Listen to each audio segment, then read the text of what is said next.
Welcome back, ladies and gentlemen. Today we got a basic video, and I think it's pretty important though because I see a lot of newer graffiti artists confusing throw up, straight letter, piece, and wild style. So in this video, we'll go over each and every single one of them and what exactly they are and what distinguishes each one. Let's start off with throw ups because they're the most simple out of all of these different categories. So throw ups have a functionality. For those of you guys who don't know, they were meant to be done very quickly and seen from a faraway distance. And for the layman, for those of you guys who maybe just got into graffiti or have no idea about anything graffiti related, throw-ups are what you would call bubble letters. Now the reason they're not called bubble letters is because they're not necessarily always round, although that is a key feature. You see, the most basic of throw-ups tends to be round because rounder edges are faster to do, and as we said in the beginning, throw-ups were meant to be fast. So in a nutshell, throw-up's functionality is speed and size so that it can be viewed from a long distance. To do this, you round the edges. So rounded edges are one of the key features. Although this is not present in all throw-ups, one thing that is consistent in all throw-ups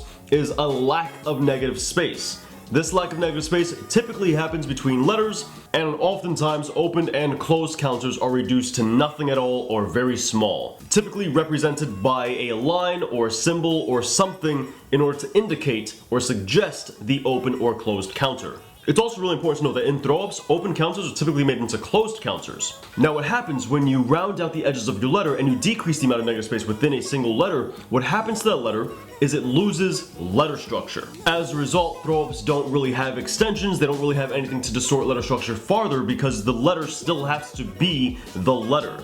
And distorting the letter structure too much is very easy to do with throw-ups, which is typically why you don't see many really large extensions or anything of the sort with throw-ups. Now with straight letters, these are not throw-ups. These are the first stage of pieces. These are the pieces in most basic form. Now that right there is a key feature of a straight letter. What you have to understand about straight letters is all letters have multiple base structures. Now, base structure is a different terminology than basic structure and advanced structure. Those are two different things. I'll give you an example of a basic structure R.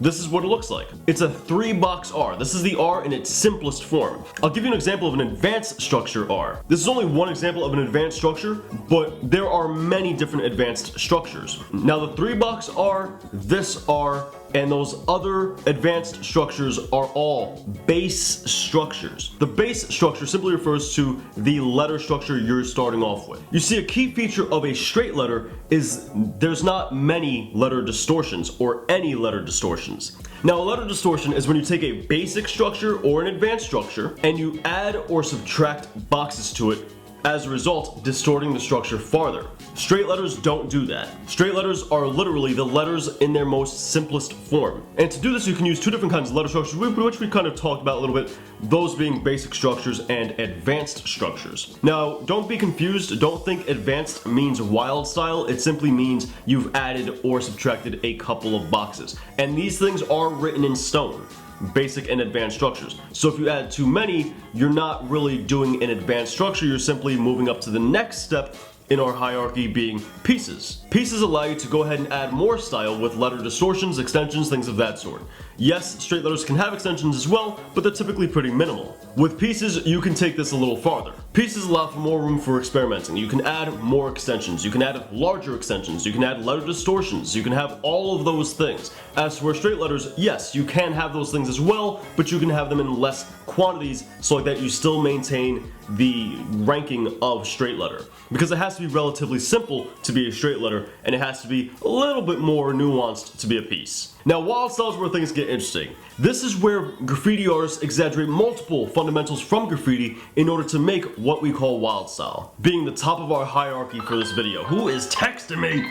This is where you're gonna see crazy fill-ins, people messing with interior details, exterior details. They have extensions, compressed extensions, normal extensions. They have everything under the sun. You can just make wild style just based off your letter structures. With that said though, we have to keep in mind that the letter still has to be present. You can't exaggerate it to the point where the letter is so distorted that it's not even the letter you intended to do. That's like me doing a portrait of Jack Jack and distorting it so much that it looks more like John Marston, and I still call it Jack Jack because I feel like it. That doesn't make much sense. So even for wild styles, you still have to follow the basic guidelines, basic rules, the fundamentals of graffiti. Wild styles are pretty easy to spot, they're pretty easy to see because they tend to be so over the top. Really the difficulty comes with straight letters to pieces. And that's because there really is a massive gray area between those two categories. You can very gradually make a straight letter into a piece and nobody would be able to tell where the transition happened. I want to clarify, the terminology does get kind of weird because straight letters, pieces, and wild styles